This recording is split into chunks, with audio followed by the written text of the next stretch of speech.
नमस्कार दोस्तों, आज की इस वीडियो में हम कंपेयर करने वाले हैं SBI large and mid cap fund का Canara Robeco emerging equity fund से। एसबीआई के बारे में तो आप जानते ही हैं, देश का सबसे बड़ी म्यूचुअल फंड कंपनी है, सबसे बड़ा बैंक भी इन्हीं का है, एसबीआई का ही, और देश के तमाम शहरों, बड़े कस्बों में, गाँव में इनकी शाखाएँ हैं।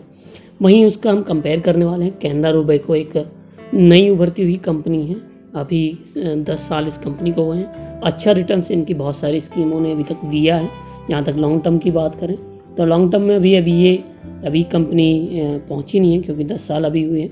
तो इसी के बारे में आप दोनों ही म्यूचुअल फंड्स का कंपेयर करने वाले हैं। दोनों ही सेम फंड है, लार्ज और मिड कैप के। तो हमेशा की तरह हम 6 टॉपिक्स पर इसमें बात करने वाले हैं। फंड ओवरव्यू, और देखेंगे क्या है, क्या रिटर्न रहा है, क्या रिस्क मेजर्स हैं, पोर्टफोलियो क्या क्या है, फंड डिटेल्स के बारे में बात करेंगे, और लास्ट में कैलकुलेट करके देखेंगे कितना फंड लंबे समय में हम इन दोनों ही स्कीम के थ्रू बना सकते हैं। तो सबसे पहले एक नज़र फंड ओवरव्यू पर डालते हैं।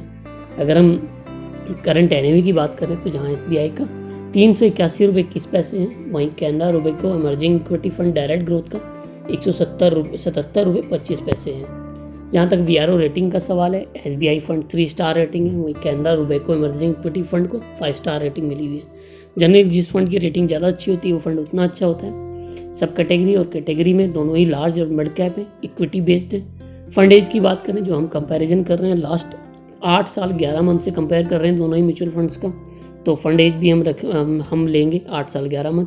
फंड साइज़ की बात करें तो जहां एसबीआई का 5,368 करोड़ रुपए इन्वेस्ट किया है लोगों ने, वहीं Canara Robeco emerging equity fund में इससे लगभग 2 गुना 11,774 करोड़ रुपए लोगों ने इसमें इन्वेस्ट किया है। तो इसी से ये समझ में आता है कि लोग इस म्यूचुअल फंड को ज़्यादा अच्छा मानते हैं। अगर रिटर्न की बात करें तो पिछले 3 महीने में एसबीआई ने जहां 4.04%, वहीं कैनरा रुपये ने माइनस में 0.06% तक का रिटर्न दिया है।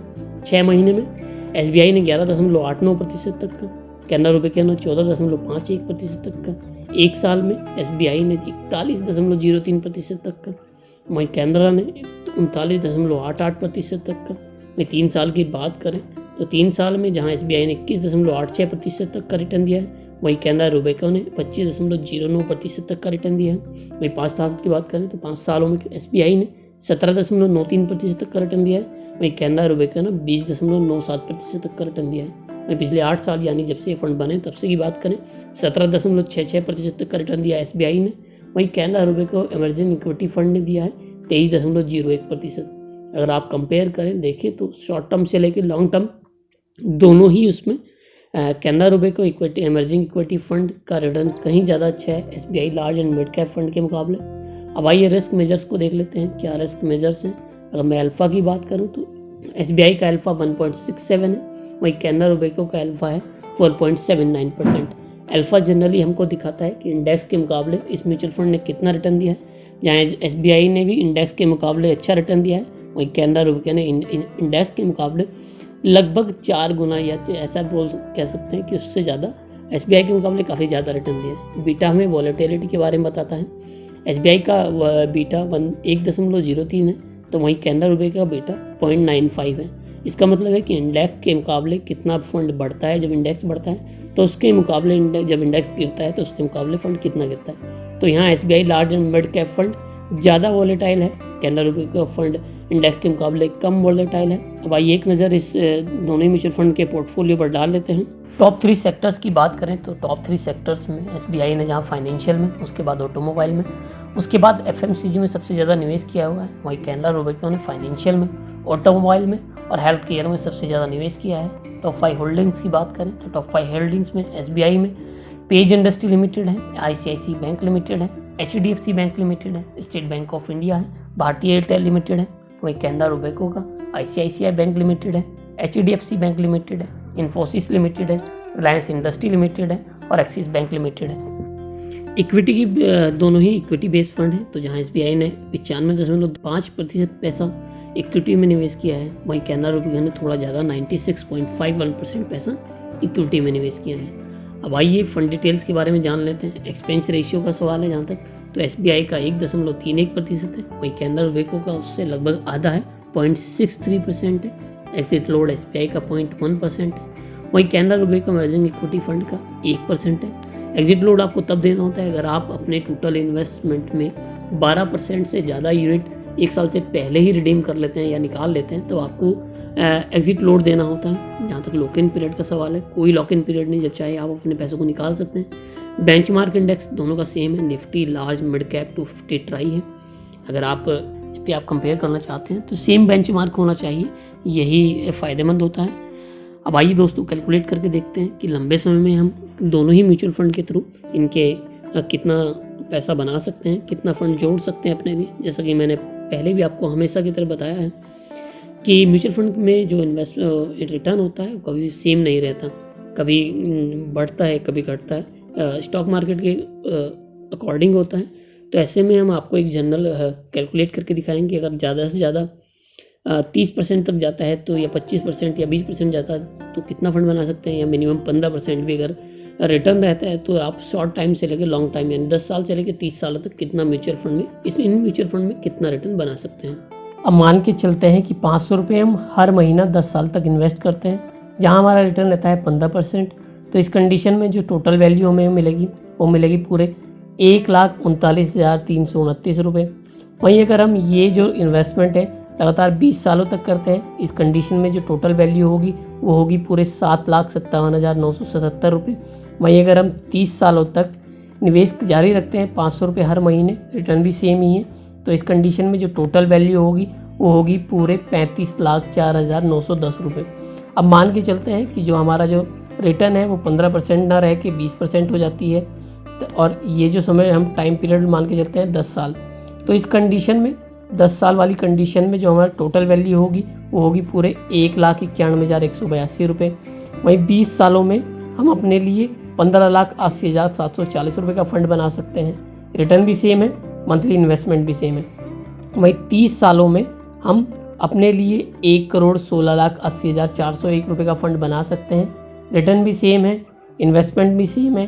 टोटल इन्वेस्टमेंट 30 सालों तक हमारी हुई 1,80,000 रुपये। तो हमें जो टोटल वैल्यू हुई वो पूरे हुई 1,16,80,401 रुपये। अब मान के चलते हैं जो हमारा रिटर्न था वो बढ़कर हो जाता है 25%, यानी 10 सालों में हमारे म्यूचुअल फंड ने हमें 25% तक का रिटर्न दिया है। तो इस कंडीशन में जो हमें टोटल वैल्यू होगी वो होगी 2,66,402 रुपये। अगर हम 20 सालों तक इन्वेस्टमेंट अपना बनाए रखते हैं तो इस कंडीशन में जो टोटल वैल्यू होगी वो होगी पूरे 34,29,548 रुपये। वहीं 30 सालों में ये जो हमें टोटल वैल्यू होगी वो बढ़कर हो जाएगी 4,09,87,357 रुपये। मंथली इन्वेस्टमेंट सेम है, रिटर्न 25% सेम है, टाइम पीरियड बढ़ गया है, बस 30 साल हो गया है। अब बहुत सारे म्यूचुअल फंड ने आपको 30% तक का रिटर्न भी दिया है। तो इस कंडीशन में अगर हम 10 साल तक अपने म्यूचुअल फंड को जारी रखते हैं 500 रुपये सिप के साथ, तो 10 साल में आप 3,76,342 रुपये का फंड बना सकते हैं। वहीं 20 सालों में आप पूरे 76,61,628 रुपये का फंड अपने लिए बना सकते हैं।